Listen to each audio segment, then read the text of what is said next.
Dit is maandag net na 8 en dit is vir my 'n groot voorreg om jou hartlik te verwelkom by Kort en Kragtig hier op Radio Kansel Hartklank. Ek Fanie Meiburg is aan die woord en ek wil jou help om toegerus te word deur God se woord. Laat ons dan nou saam fokus op sy waarheid vir ons lewens. Dit is 'n voorreg om jou vanaand weer eens te groet op hierdie maandag aand by Kort en Kragtig Radio Kansel se Hartklank, die aanlyn radiostasie. Man, deel dit met iemand anders. Vertel ander mense hiervan. Hier word goeie nuus verkondig. Dankie dat jy ingeskakel het. Ek waardeer dit regtig uit my hart uit dat jy saam elke maandag aand rondom God se woord sit en ek glo dit gaan vir jou iets beteken. Kan ons 'n bietjie open met gebed vanaand?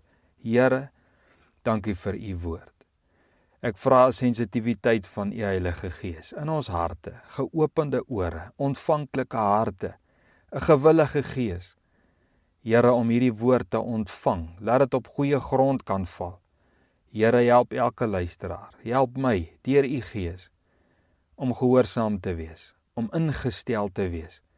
Here, om die woord te ontvang aan die een kant en aan die ander kant vir my, om die woord reg oor te dra tot uitbreiding van u koninkryk. Dit vra ek in Jesus naam alleen. Amen. Ek gesels gou vanaand 'n bietjie met jou oor parasiete. Parasiete. Nou, ons almal weet mos nou wat parasiete is, maar ek gaan nou eers vir jou gou die vers lees wat my nou gevat het na hierdie gedagte van parasiete, want dis wat in my hart opgekom het toe ek nou hierdie skrif gelees het. 2 Korintiërs 7 vers 1, nou wie wat, jy kan nou maar Korintiërs gaan lees, ek wil vir jou sê, dit was nou Paulus se kopseer gemeente gewees, hierdie gemeente van Korinthe. Kyk, hy moes dan maar met hulle harde pad gestap het, baie dinge uitgesorteer het, jy weet, sodat hulle 'n lewe van oorwinning en 'n lewe van heiligmaking kan lewe. Kom ons lees gou 2 Korintiërs 7 vers 1, hy sê, terwyl ons dan hierdie beloftes het, ons gaan nou kyk, wat is die belofte? Hy sê, geliefdes, hy is nog steeds lief vir hulle. Laat ons van alle besoedeling van die vlees en die gees reinig en laat ons die heiligmaking in die vrees van God volbring. Nou verstaan jy mos nou hoekom praat ek oor parasiete, maar wie Paulus noem hulle geliefdes. Alhoewel hulle voete van klei het, want ou Paulus, hy het ook maar voete van klei.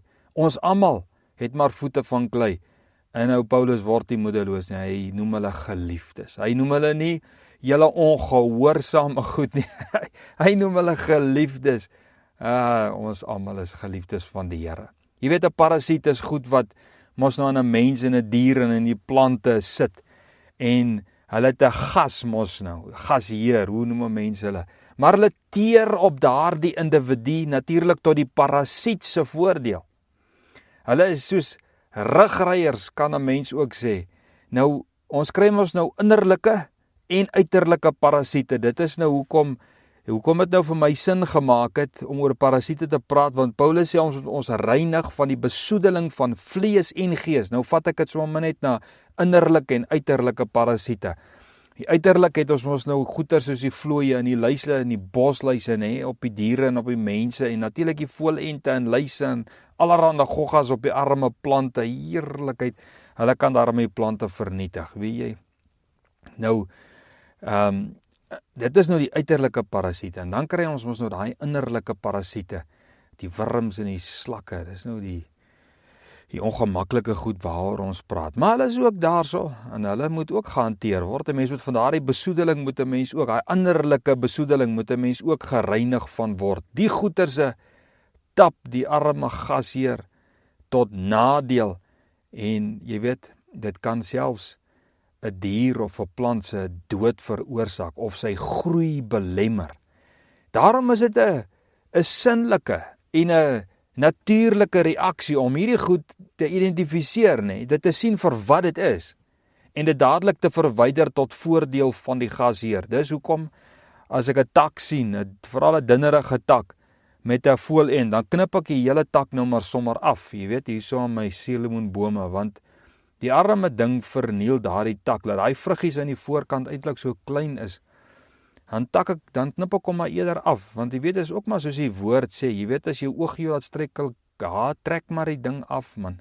Haal hom maar uit, en ga eerder met een oog hemel toe, as wat die ander oog jou hel toe sleep, jy weet, dis die gedagte. So kom ons lees gou weer, wat Paulus sê, dan spring ons weg. 2 Korintiërs 7 vers 1, laat ons dan hierdie beloftes wat ons het, geliefdes, laat ons van alle besoedeling van vlees en gees reinig, en laat ons die heiligmaking in die vrees van God volbring. Wat se beloftes? Die einde van hoofstuk 6, praat van dat ons, ek en jy, die tempel van Heilige Gees is, en dat die vervulling van die belofte is, wat God ook aan die volk gegee het, daar in die Ou Testament, deur te sê, ek sal onder julle woon en wandel, en ek sal julle God wees.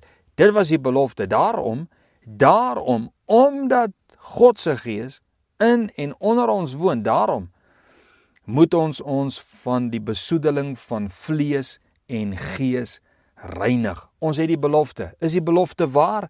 Dit is waar. En ons as kinders van die Here is die Gees in ons, en is God se Gees by ons en met ons. So kom ons kyk gou 'n bietjie na die parasiete, die goed wat ons tempels kontamineer, en goed wat op ons teer, op gees en vlees, nee, wat ons kan vernietig. God gee nie net om na wat in ons gees aangaan nie, maar ook wat in ons vlees aangaan, want ek dink jy het dit al agtergekom, wat ons in ons vlees aanvang, het 'n effek op ons gees, en andersom ook. Dit wat ons in ons gees toelaat, het ook 'n effek op ons liggame. Dit is alles goeders wat ons in die woord van die Here lees. So, ons moet hierop ag gee. God woon in ons. Daarom moet jy jou van jou vlees reinig en jou gees, want God, soos wat Petrus sê, is heilig. En so moet ons ook heilig wees. As God se kinders is God, omdat hy in ons woon, deel van ons lewens, met ander woorde ons huwelike, nee? Geldsake, skool, opvoeding, en selfs ons fisiese en liggaamlike lewens. Wat ons ook al doen, of ons nou eet of drink, of wat ons ook al doen, sê die woord, in woord en in daad moet ons alles doen tot eer van die Here. Daar is parasiete wat God se eer in ons lewens steel. Daar is parasiete in 'n ou se huwelik. Daar kan wees in jou geldsake, en natuurlik alles wat rentmeesterskap vereis. Daar is parasiete wat teer op 'n ou se gesondheid. Daar's parasiete op 'n ou se skool, en jou leervermoëns, wat jou punte afdwing, parasiete wat jou geestelik afgestomp en ongehoorsaam maak tot God se eer. Ons moet al hierdie goeders identifiseer. En Paulus sê, hy sê, reinig jou van die goed, want ons het 'n heiligmaking tot vrees van God, wat ons moet volbring. Ons moet by die punt van heiligmaking en vrees vir God moet ons by uitkom. En die duiwel, laat ek vir jou sê, hy's 'n besoedelaar, en hy deel parasiete uit aan gasheere wat nie hulle harte bewaar nie. Sien hoe belangrik is dit wat Salomo sê, bewaar julle harte, meer as alles wat bewaar moet word, want daaruit is die oorsprong van die lewe. Ons moet ons harte bewaar, wanneer dit met ons goed gaan. Ons moet ons harte bewaar, wanneer dit met ons sleg gaan. Wanneer ons op die golf ry, en wanneer ons golf gebreek het, nee? Bo op die golf stuur die duiwel goed, sommer soos hoogmoed en trots, die onafhanklike hart van God, selfverering, onverskilligheid in ons handelinge en in ons woorde en ons dade. En as die golf gebreek het, dan breek die waters oor jou en mismoedigheid, wanhoop, ongeloof, alternatiewe oplossings buiten God neem besit van ons, want ons soek uitkoms. Bewaar jou hart, kind van die Here. Let op jou hart. Die brullende leeu, is dit Jakobus wat dit sê, Petrus? Genade, hoe ontgaan die skrif my nie. In elk geval, hy soek iemand om te verslind. Die besoedeling kom subtiel, nee, maar effektief. En voor jy jou kom kry, beleef jy 'n maarte in vele areas van jou lewe. Kom ons kyk gou 'n bietjie na 'n paar areas wat besoedel word met hierdie parasiete waaroor ons vanaand gesels. Jou geestelike lewe, jy weet daar was 'n tyd in Israel se lewe, en nou kan jy maar gaan kyk wat het Paulus alles in Korintiërs gesê. Hy het oor baie goed gepraat, met die Korintiërs. Jy weet mos nou, van die nagmaal tot by, hulle soek 'n predikant, jy weet, hulle kyk na 'n mens, jy weet, want ek het deur hierdie ene tot bekering gekom en daai ene, hulle was so vleeslik ingesteld, maar jy weet, dit het eintlik gegaan oor hulle geestelike lewens. Al hierdie goed het 'n effek op hulle geestelike lewens gehad. Van die manier hoe hulle kerk toe gegaan het, tot die manier hoe hulle gebid en nagmaal en al die goed gebruik het, het die effek op hulle geestelike lewens. Daar was parasiete wat Paulus geïdentifiseer het in hulle lewens, en hy het gesê, julle moet ontslaa raak van hierdie besoedeling, want dit affekteer jou geestelike lewe. Daar was 'n tyd in Israel se lewe, dat hulle so begeerig was na baie dinge. Hulle het Moses en God geblameer, en later het God vir die volk gegee wat hulle gevra het. Maar, sê Psalm 106 vers 15, God het 'n maarte van gees vir hulle gegee. Daar het 'n maarte in hulle gees opgeëindig. Ons lewe in 'n tyd waar God toelaat dat die mens, selfs sy kinders, toegang tot byna enigiets kan kry, deur menslike sukses, deur geld, kredietwaardigheid, tegnologie ensovoorts. Maar dit is nie alles tot voordeel van die mens se gees nie. Want vele van die goed is parasiete, besoedeling van ou se gees. Ek beleef die geweldige toename. Jy weet, veral die laaste tyd, met die sosiale media en so aan. Die geweldige toename in valse leringe, die vermenging van spiritistiese en mystiese leringe, die ongesonde delwing in die dieptes van die geestelike dinge en van Satan. Dis besoedeling van gees. Ons reinig ons van dit alles wanneer ons eerstens, nie soos Israel, binne God se wil in vergenoegdheid leef nie. Ons moet binne God se vergenoegdheid lewe. En tweedens, wanneer ons wys omgaan met dit wat ons gevoer word deur die media, veral, en die skrifte sal ondersoek of dit wat ons hoor en sien, stryk met God se gesonde leer, want hierdie goed kan ons gees kontamineer. Die tweede ding is, die huwelik en die gesin. As ek die wêreldwye aanslag teen die huwelik en die gesinslewe sien, dan besef ek hoeveel parasiete is daar wat teer op ons huwelike. En man, jy moet wakker wees in jou huwelik. Jy moet jou vrou oppas. Jy moet jou gesin oppas. En vrou, jy ook. Jy moet jou man oppas. Versorg mekaar binne die huwelik. Met alles wat die huwelik vra en verwag. Want die vyand gaan 'n plek soek waar hy 'n parasiet kan insit, waar hy die lewe uit jou huwelik gaan drein.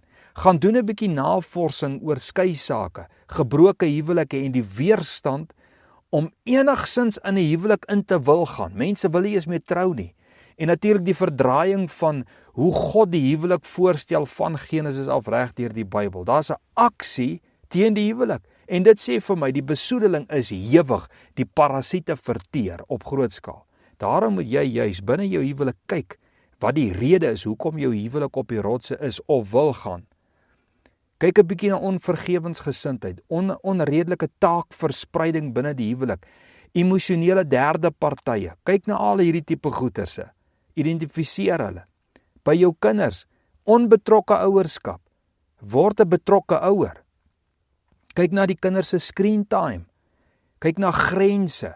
Kyk na dissipline. Kyk na jou liefde. Kyk na jou omgee. Kyk na jou waardering. Jou huwelik en jou huis vra vir hands-on wees. Reinig jou huwelik en jou huisgesin. Dat dit nie sal afsterf en doodgaan. En op die einde van die dag, God se eer sal vergaan binne jou huisgesin en binne jou huwelik nie. Kom ons kyk 'n bietjie na ons geldsaake. Kyk, ek kan nou vir jou sê, ek en jy weet mos nou wat gaan in ons land en reg oor die wêreld, want geldsaake deesdae is moeilik. Ek hoef dit vir niemand te sê nie. Die ryk man is selfs bekommerd oor sy miljoene. En die arme man en die middelklas man, almal het maar 'n bekommernis, want die geldsaake is moeilik, die geweldige brandstofpryse, genade. Waar staan ons nou al? Omtrent wat R14 amper nou wat brandstof opgegaan het. En allerlei ander kostes, al die goeders gaan ons op, né? Ek meen, ons kan nou lank met mekaar praat en kla teenoor mekaar. Tog het ons goed wat ons geldsake besoedel en maak dat ons finansies onnodig van lewe gedreineer word. En nou praat ek nie van hierdie goed wat onvermydelike uitgawes is nie. Ons kan daaraan niks doen nie. Maar ons kan tog na dinge gaan kyk wat ons geldsake besoedel. En wat maak dat ons finansies onnodig gedreineer word. En ek wil hier met 'n bietjie gaan kyk en die parasiete gaan raak sien wat jou geld uit jou rekening uit laat dreineer. Hoeveel kredietkaarte het jy? Waarop jy skuld? En hoeveel ander skuld het jy? En nou wil ek iemand mooi hoor wat ek sê. Hoeveel kredietkaarte en skuld het jy wat nie tot gesonde voordeel gebruik word nie? Want ek weet, daar is gesonde maniere hoe 'n oue kredietkaart gebruik tot jou voordeel. Daar is gesonde maniere hoe 'n ou skuld kan gebruik tot jou voordeel. Maar ongelukkig is dit nie die waarheid in die meeste van ons gevalle nie. In die meeste mense se prentjies het kredietkaarte in skuld nie tot gesonde voordeel gegaan nie, maar eerder 'n parasiet geraak wat geld dreineer. Want dit vuur eintlik slegte gewoontes aan. Miskien valse verantwoordelikhede teenoor ander mense. Begrotinglose spandabelrigheid. Hierdie goed is besoedeling en is parasiete. En dit ruïneer jou geld en jou vreugde, want jy weet mos as geld, jy weet mos by die agterdeur uitstap, dan stap die huwelik ook by die agterdeur uit. Ek weet nie hoe sê hulle dit nie, maar in elk geval jou huwelik lê daaronder, jou gesin, alles lê daaronder. Jy weet, delf 'n bietjie in jou skuld in. Want as jy dieper in jou skuld gaan vasgevang raak, moet jy harder werk, nê? Minder rus, meer stres, meer vrees. Al hoe hoër en hoër standaarde maak dat 'n ou onverantwoordelik met jou geld omgaan.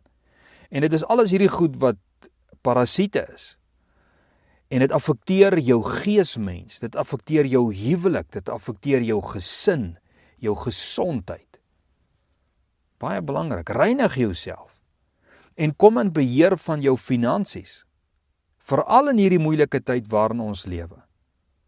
Begin by die klein goedjies, finansiële klein goedjies, en betaal daai klein goedjies, betaal dit af. Raak ontslaaf van die goed. En wees versigtig om goed aan te koop wat nie regtig nodig is nie. Dis belangrik. Dit haal stres van jou af. Die duiwel het 'n ou baie keer presies waar hy ons wil hê. En in die greep waar hy ons wil hê. Deur vir ons te laat lief raak vir geld en vir dit wat geld kan bekom. Daarom bring die eer van die Here terug in jou geldsake, dat dit met jou gees en met jou menswees en jou huwelik, met jou hele menswees goed kan gaan. Begin God eer met jou geld. Saai in die koninkryk van God in. En nou sê ek nie gebruik jou kredietkaart om in God se koninkryk in te saai nie. Ek sê, kom in beheer van jou geld en dien die Here met jou geld. Met gesonde finansiële beginsels, maar ook om aan die werk van die Here te gee, tot uitbreiding van God se koninkryk. Die volgende gedagte is die skool. Ja, ek moet met ons studentekinders ook gesels. Want weet jy, ek het met my eie 3 kinders ook maar parasiete gesien, wat hulle punte en prestasies besoedel het. Kyk, my 3 kinders was nie engeletjies gewees nie, net soos wat ek en my vrou nie was nie, en wat die almal, meeste van ons maar nie engeletjies is op die skoolbanke nie.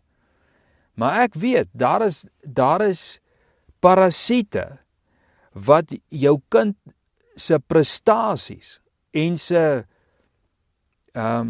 skoolverhoudinge en verhoudinge met onderwysers en onderwyseresse besoedel. En ons met hierdie parasiete moet ons kan raak sien. Wat is die parasiete in jou kind se kamer en op hulle bed? Is dit sosiale media? Is dit screen time? Is dit vriende? Is dit 'n boyfriend, girlfriend? Ongesonde verhoudinge.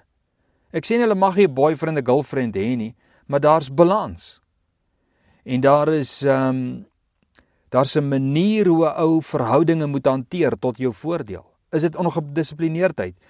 Slegte gesindheid teenoor ouers, negatiewe uitkyk op die skool en die lewe in die toekoms. Ja, alles, hierdie goed is parasiete. Ouers, klim 'n bietjie in, kyk 'n bietjie. As jou kinders nog jonk is, jy weet, en jy kan help orde skep, help reinig, help daai besoedeling uit die pad uitkry. Daardie punte kom nie outomaties reg nie. Prioriteite moet in plek kom. So word God se eer ook herstel in die kind se lewe. So kom daar 'n vrees vir die Here in die kind se lewe. En so kan hy die Here dan eer ook in sy skoolwerk. Ons liggame. Nou ek gesels weekliks, kan ek vir jou sê met baie mense, van karwagte af, tot gewone werkers, voormanne, bestuurders, eienaars van besighede, en op meeste van hulle se wesens, kan ek die druk en die spanning van die lewe sien, soos wat dit dalk by jou ook is. Hulle gesigte en hulle lywe wys die tekens van lang ure, harde werk, baie stres en al die ander redes waaroor ons kan gesels.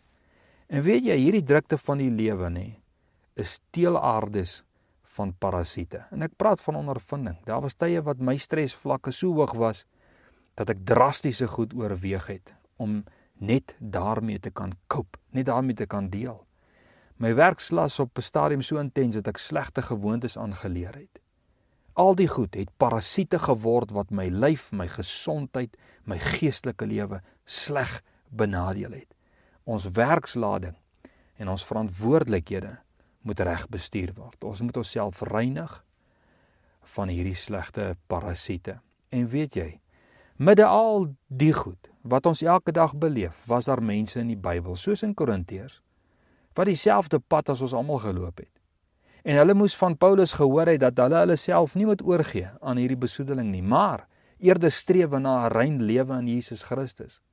En hoor wat sê Paulus, want wat hy vir die Korintiërs gesê het hulle eintlik 'n bietjie ongelukkig gemaak. Dit het hulle hartseer gemaak, dat Paulus hulle aangevat het oor die besoedeling.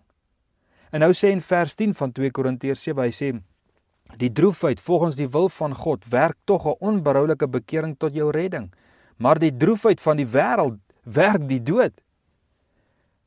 Paulus sê, die ongelukkigheid is tot julle voordeel, dat ek met julle praat oor hierdie besoedeling, want dit bring bekering en dit bring redding. As die bekering en die redding nie kom nie, die besef van die effek van parasiete en besoedeling nie, dan bring dit die dood. En daarvan het Paulus hulle kom red deur die goeie nuus, wat hulle eintlik hartseer gemaak het. En wat is die goeie nuus? Die goeie nuus is, Jesus in julle en tussen julle, julle oorwinning lê deur die een wat in julle en tussen julle is. Jy kyk seker ook soos ek baie kyk na hoe ons dit gaan maak, te midde van alles, om nie kop te verloor en oor te gee tot die sonde nie. Jy weet hoe die volk so sterf as gevolg van die slange wat hulle byt daar in die woestyn. Het God 'n slang op 'n paal laat sit en gesê, as julle gebyt word, kyk na die slang en julle sal genesing kry. En dit het so gebeur. Jesus het gesê, as die ou siele slang jou byt, met al die parasiete, weet jy wat, kyk op na Jesus aan die kruis. Kyk op na Jesus aan die kruis in jou gees, en weet waar jou verlossing en jou deurbraak lê, en ontvang genesing vanaand nog. Ons oplossing is in Jesus Christus. Here, ons kyk vanaand na U toe, met ons besoedeling, en ons weet vanaand waar ons oorwinning lê. Dankie Jesus, dat U ons reinig van al ons besoedeling, en Here, dat ons in die vrees van die Here en in heiligmaking kan lewe. Ek dank U daarvoor in Jesus naam. Amen. Blessings, kind van die Here, mag dit met jou goed gaan. Gaan slaap vanaand, rus lekker in die rus en in die vrede van die Here. Mag die Here jou seën in die week wat voorlê, wat ook al voorlê. Ons gaan nie vrees nie, ons is nie bekommerd nie, want God is met ons. Blessings, Tot volgende week, selfde tyd, selfde plek, as dit God se wil is, dan gesels ons weer met mekaar uit God se woord.